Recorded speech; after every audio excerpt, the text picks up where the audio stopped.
obviamente parte de esta familia que habla sin pelos en la lengua, sin censura. Mi querido Jesús, buenas tardes, ¿cómo te va? Mi querido Vicente, pues me va bien, bendito Dios, y con el gusto siempre de saludarte y saber que estás haciendo el trabajo que muchos quisieran que callaras, pero qué bueno que tenemos esta posibilidad de platicar en un foro abierto como este, sin censura prácticamente y sin pelos en la lengua, y te agradezco la posibilidad de estar contigo. Oye, viejo, antes de entrarle a los temas, ¿cómo va lo del licenciado? ¿Ya mero? Me acaban de avisar en la editorial HarperCollins que el licenciado comienza a distribuirse a partir de este fin de semana y ya toda la semana que viene, seguramente por ahí el lunes, martes, más seguro, ya estará en todas las librerías del país y ya la gente lo podrá finalmente leer. Este documento que te digo es resultado pues de mucho esfuerzo, de mucho platicar con miembros del crimen organizado, con agentes del CISEN que conocieron a García Luna, para ir desentrañando un poquito esa historia de Genaro García Luna que hay detrás de él. No nada más, como te decía la otra vez, no nada más en lo que fue el gobierno de Felipe Calderón, sino a lo largo de sus 27 años de gobierno de la Secretaría de Seguridad Pública, como funcionario que fue y que estuvo siempre ligado al narcotráfico y a las mafias del poder. Prepárenle el cacardí, los hielos y las cocas a don Felipe Calderón, que va a entretenerse mucho con el licenciado. Entendió el que entendió. Mi querido Jesús Lemus, hay que hablar del caso Emilio Lozoya. A ver, existe la idea de que se encuentra empantanado. ¿Es tal cosa? ¿El caso Emilio Lozoya está empantanado, mi querido Jesús?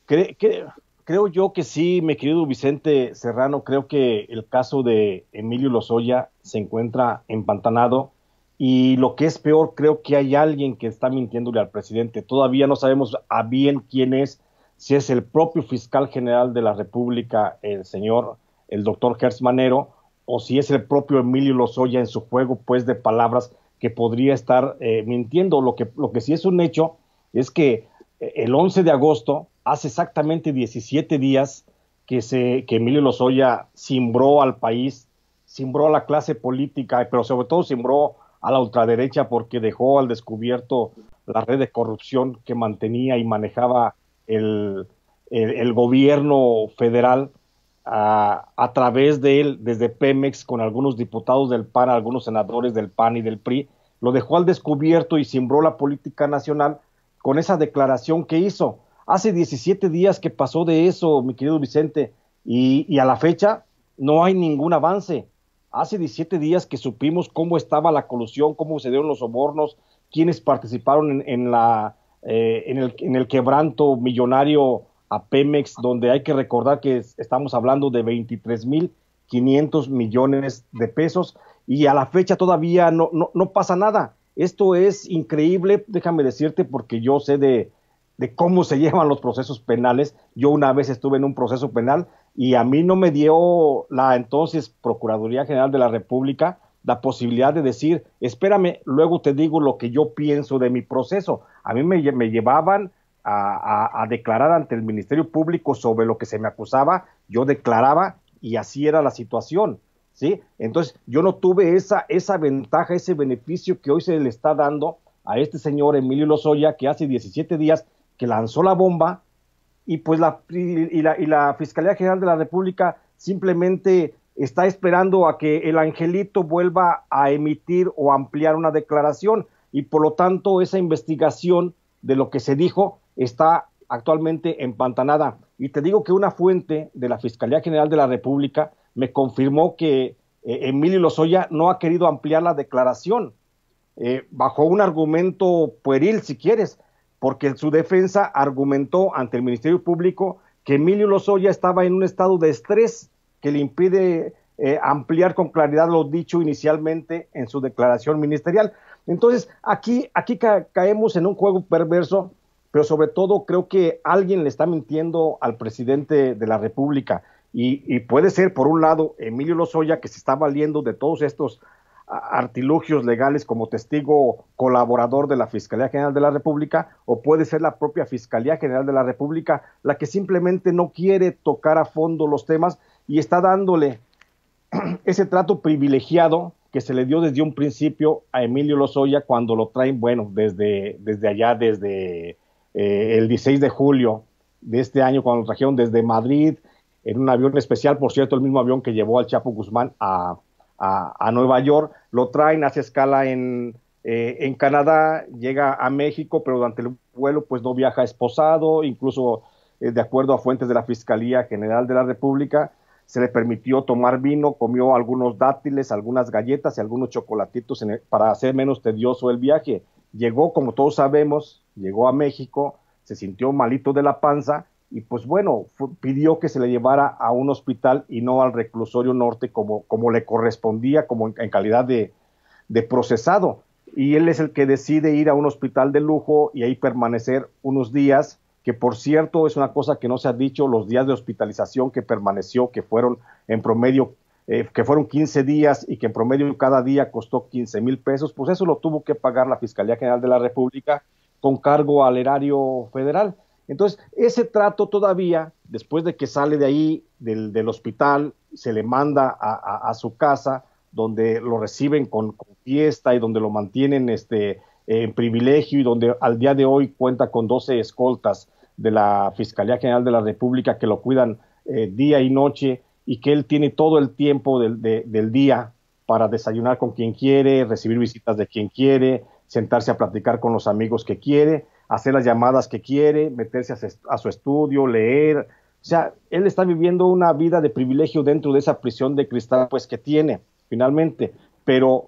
a lo que voy es que hasta este momento no ha querido deposar o ampliar ese deposo que hizo inicialmente, no ha querido entrar a fondo en esas honduras de detallar cada uno de los puntos y eso ha impedido que el Ministerio Público de la Federación, adscrito al caso de Emilio Lozoya, pues no pueda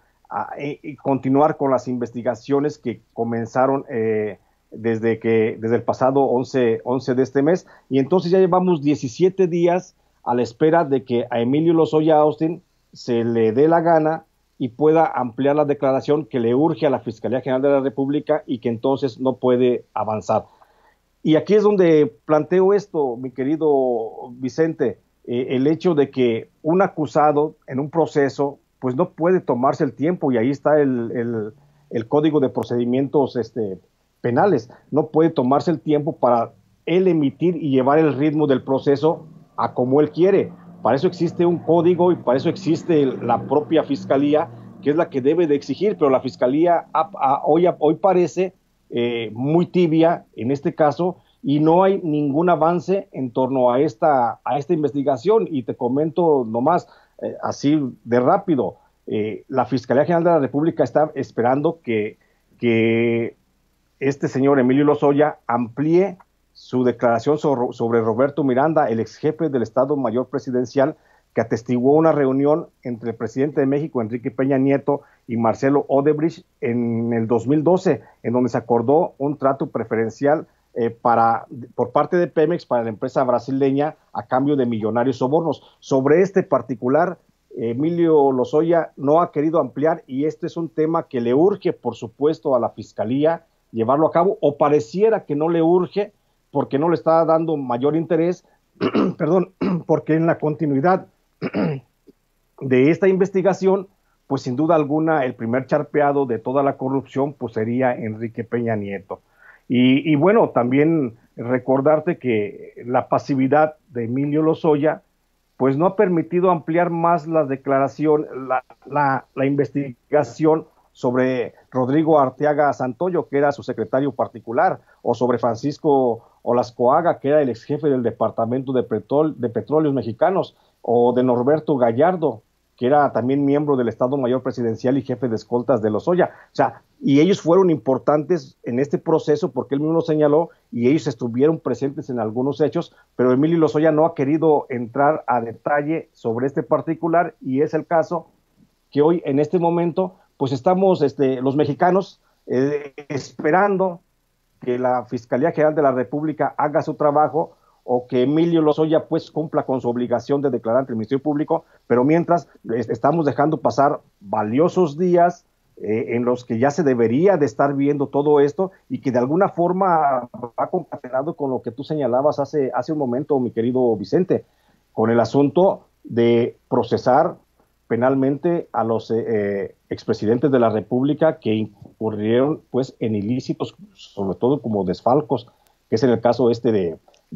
Lozoya, que involucra directamente a Peña Nieto, pero que la Fiscalía parece ser que no lleva ninguna prisa. Eso es por un lado, o en su defecto, Emilio Lozoya parece que es el que tiene el control de su proceso penal, cuando eso en ninguna parte de México ocurre. Ningún preso tiene control de su proceso penal. Existe un juez, existe un agente del Ministerio Público adscrito a cada caso y ellos son los que van empujando la investigación. Y en este caso pareciera que no es así. En este caso pareciera que todo se le está dejando a que Emilio Lozoya sea el que vaya dictando de forma tranquila, parsimoniosa,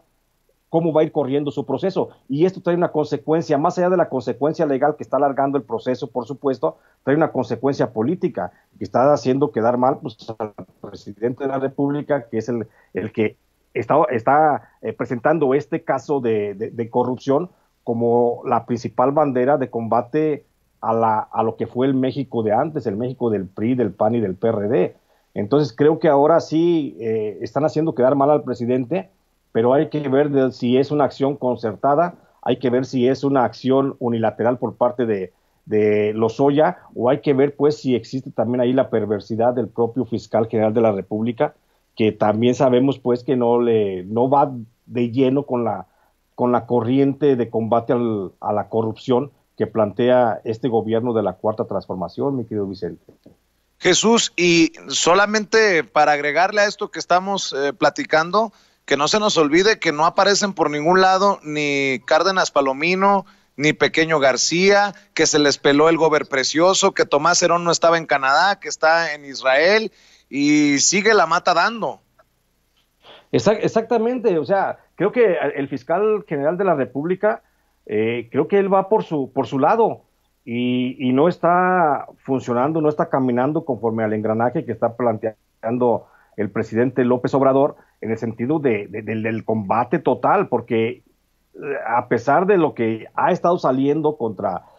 el propio Felipe Calderón, contra García Luna, pues no ha hecho grandes avances en ese sentido la Fiscalía General de la República, y pareciera que Gertz Manero quiere que todo esto se ventile en cortes de Estados Unidos, donde por cierto hay que recordar que el juez del caso de García Luna pues ya pidió y señaló que es obligatoria la presencia de García Luna el próximo 7 de octubre en la Corte de Nueva York, donde sin duda alguna se va a tener que destapar mucho, pero bueno, eso es una cosa, lo que está pasando allá en Estados Unidos, pero otra cosa muy distinta es la que está pasando en México, donde la Fiscalía General de la República parece que no le interesa actuar de oficio y no le interesa verificar lo que está pasando con los señalamientos de estos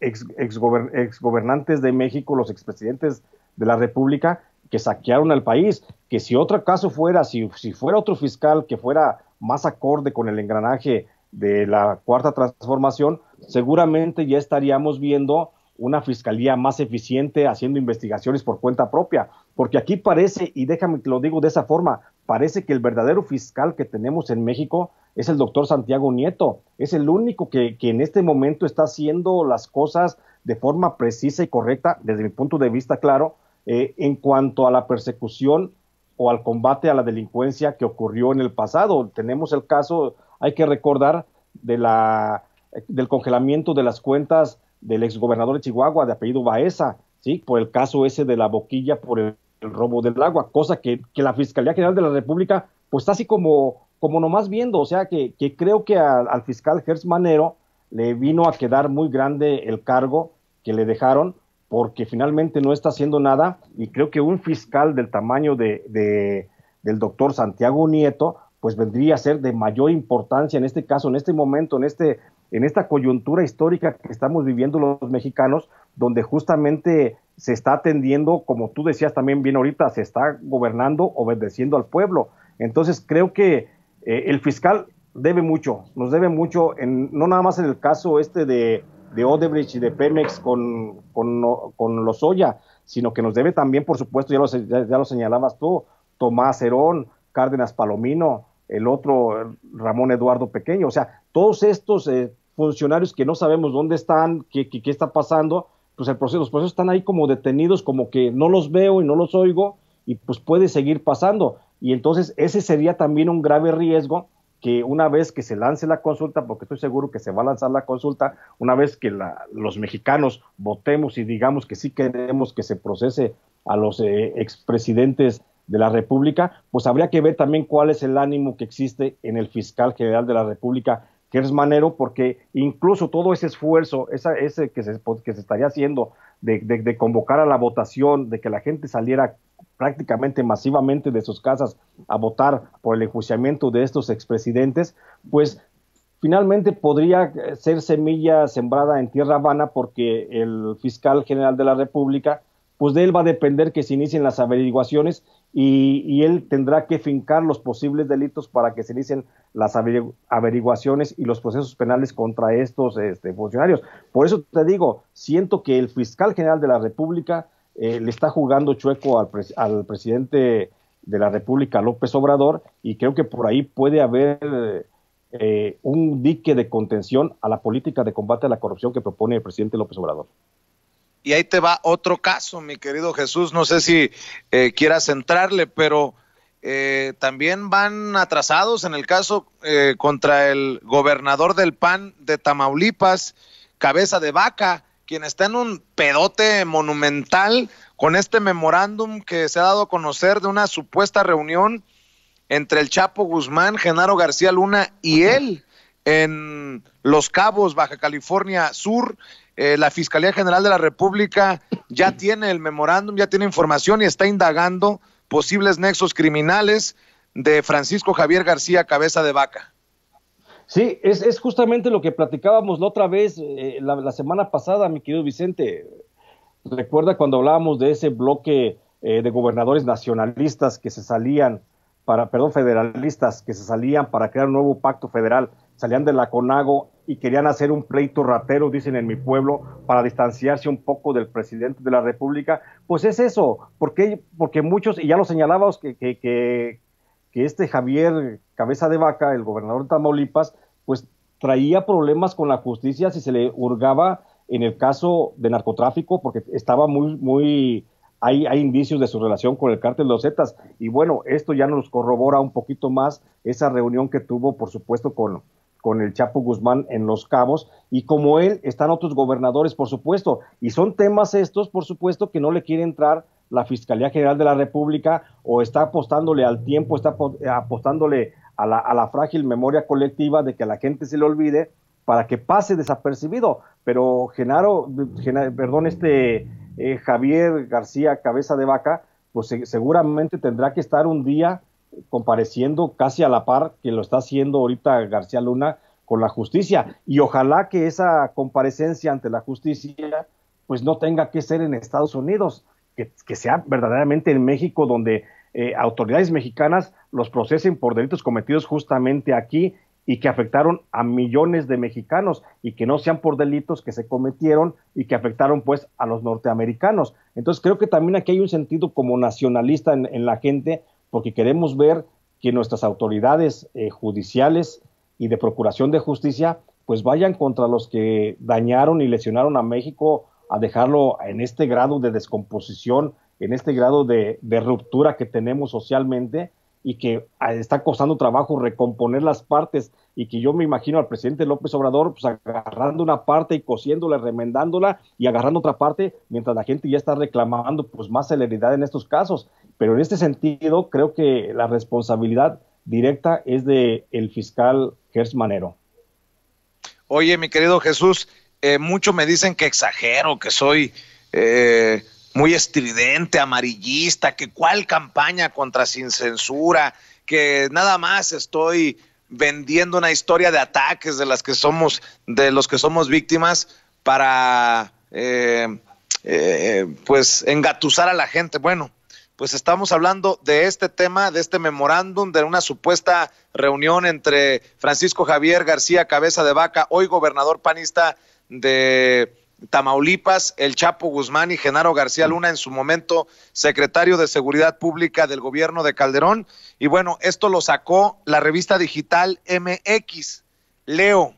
para que vean que sí hay mano negra. Aviso al lector. La página de MX está teniendo desde la noche de ayer problemas técnicos por un intento de intromisión a nuestros servidores, por lo que actualmente no se puede acceder a ella. Estamos en vías de resolver los contratiempos. Gracias por su comprensión. Dado que el sitio de MX está caído, abrimos hilo en Twitter para contar la historia de nuestro reciente reportaje. El presunto encuentro entre el gobernador de Tamaulipas, Francisco Javier García Cabeza de Vaca, Genaro García Luna y Joaquín El Chapo Guzmán. La clave de esta historia está en un documento clasificado con fecha del 17 de junio de 2015 y firmado por Tobin Bradley, cónsul general para Estados Unidos en Matamoros, Tamaulipas. El título: Encuentro de Francisco Javier García Cabeza de Vaca con el señor Guzmán Loera. De acuerdo con el expediente que el FBI mantiene abierto contra el señor Cabeza de Vaca, es muy importante comunicarle que en febrero de 2012 esta persona sostuvo encuentros con Genaro García Luna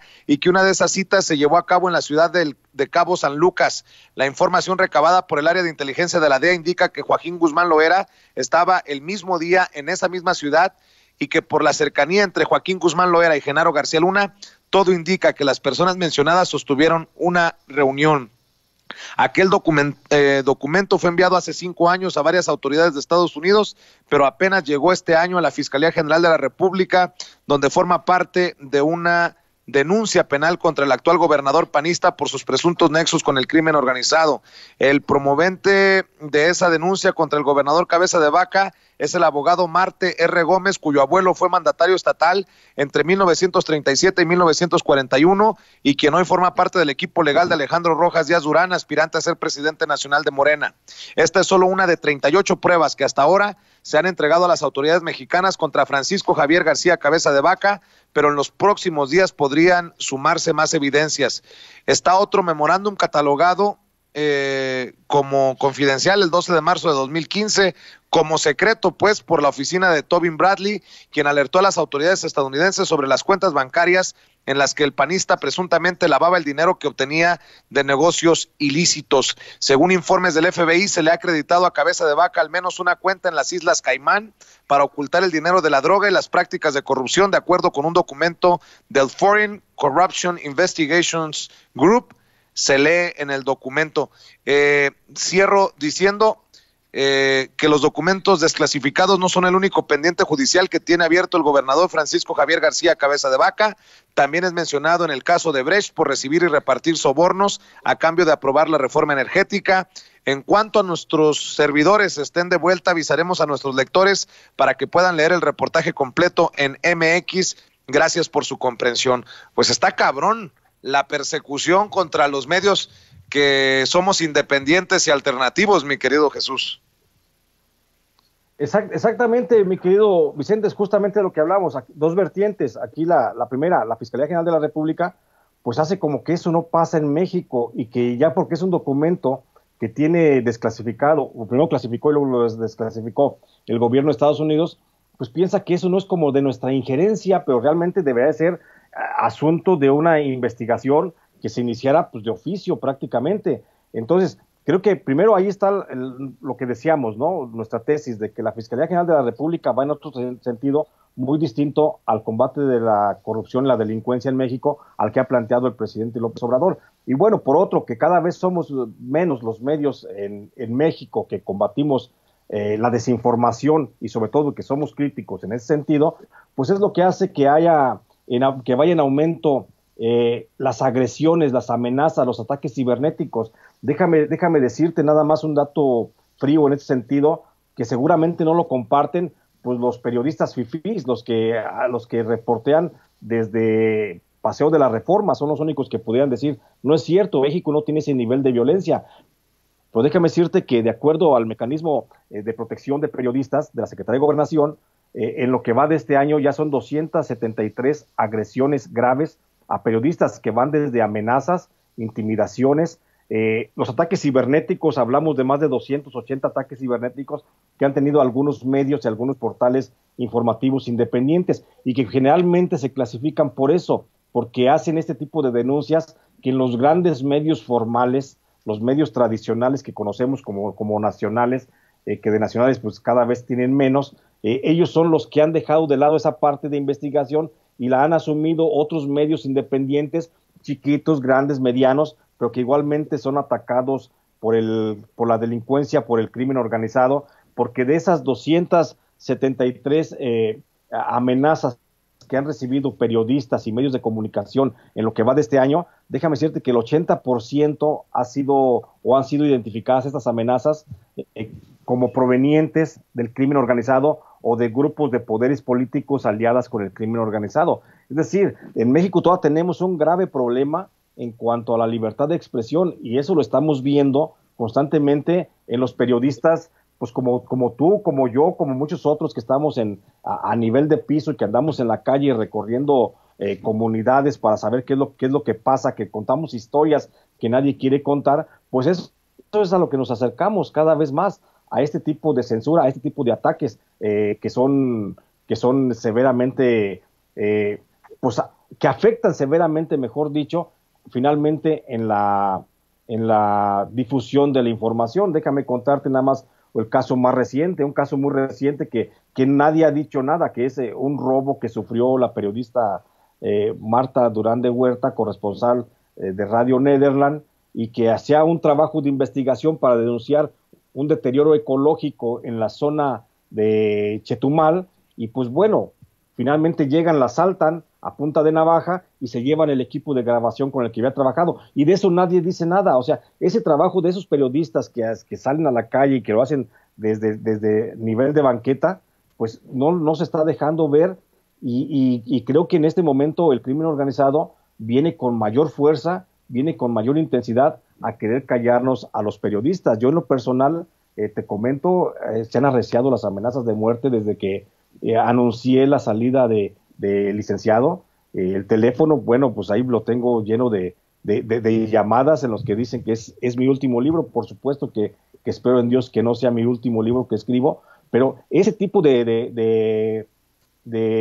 hostigamiento como el que sufre Sin Censura, como el que sufres tú, Vicente Serrano en lo particular, como el que sufren otros periodistas, es lo que no podemos permitir, y creo que debemos de seguir alzando la voz, denunciando todo esto, para que no nos callen, porque si le pegan a uno, nos van a pegar a todo. Y entonces esto es lo que incluso algunos medios nacionales, algunos dueños de periódicos nacionales, pues no quieren que suceda, no quieren que nos agrupemos y que comencemos a difundir esta información, porque pues nos van a decir chairos, nos van a decir, no sé, 1000 calificativos, pero finalmente creo que es lo que está pasando y es muy grave, mi querido Vicente.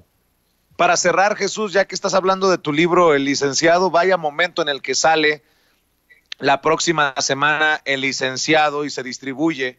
a nivel nacional, porque el 7 de octubre a las 9 de la mañana estaría presentándose en corte por videoconferencia en una audiencia pública Genaro García Luna, y hace unos días se dio a conocer que se habían entregado 17 intercepciones o comunicaciones interceptadas que tiene la fiscalía, o sea, la parte acusadora contra Genaro García Luna, y se le entregaron a sus abogados. Vaya momento histórico, mi querido Jesús, y no sé si así lo planearon, pero queda como anillo al dedo. Exactamente, viene como anillo al dedo lo que está pasando con el libro Licenciado, porque bueno, aparte de que va a contar las historias, muchas de las historias que todavía no se conocen, con reuniones como esas, justamente como la de que tú señalas de Cabeza de Vaca, pero que fueron con otros actores, con otros funcionarios, con otros políticos, pues se van a señalar, y justamente en el periodo previo a la audiencia de Genaro García Luna. Y bueno, no es difícil entender de dónde pudieran venir esos audios. Creo que algunos de esos audios, hasta donde tengo entendido por algunas fuentes cercanas allá a la Fiscalía del Gobierno de Estados Unidos, han dicho que algunos de esos audios tienen conversaciones entre gobernadores precisamente, y sobre todo contra el fiscal del fiscal de Nayarit, Edgar Beitia, de cómo platicaba y cómo planeaba algunas cosas con algunos funcionarios que estaban al mando de Genaro García Luna, y se mencionaba el nombre, por supuesto, del licenciado en esos términos. Vas a ver que va a salir así, que lo mencionaban como por órdenes del licenciado, que era lo que se iban a llevar a cabo esos encuentros, esas reuniones o esas acciones del narcotráfico. Y sí es un punto muy importante e histórico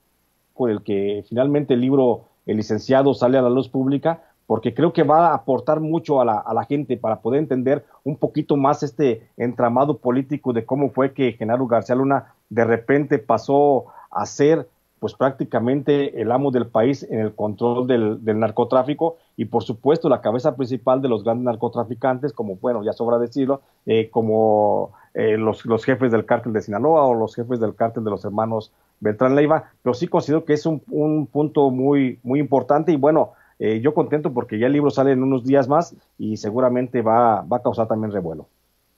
Mi querido Jesús, como siempre hay que despedirnos invitando a la gente para que te apoye en tus esfuerzos independientes. Gracias, mi querido Vicente, invitarles a la gente que me busquen, que me encuentren en mis redes sociales. Estoy en Facebook como Jesús Lemus Barajas y en Twitter como @Lemus Barajas. Encuentran mis publicaciones por ahí en el bisemanario El Ángel Metropolitano y estoy subiendo constantemente mi información en estas redes sociales y ahí estoy difundiendo todo y estoy en contacto con la gente. Muchas gracias, mi querido Vicente. Estamos a la espera del licenciado. Licenciado, un abrazote. Gracias, muchas gracias, mi querido Vicente, un abrazo. Sale, es Jesús Lemus, periodista de a pie, perseguido en tiempo de Calderón, terminó en la cárcel por culpa del comandante Borolas.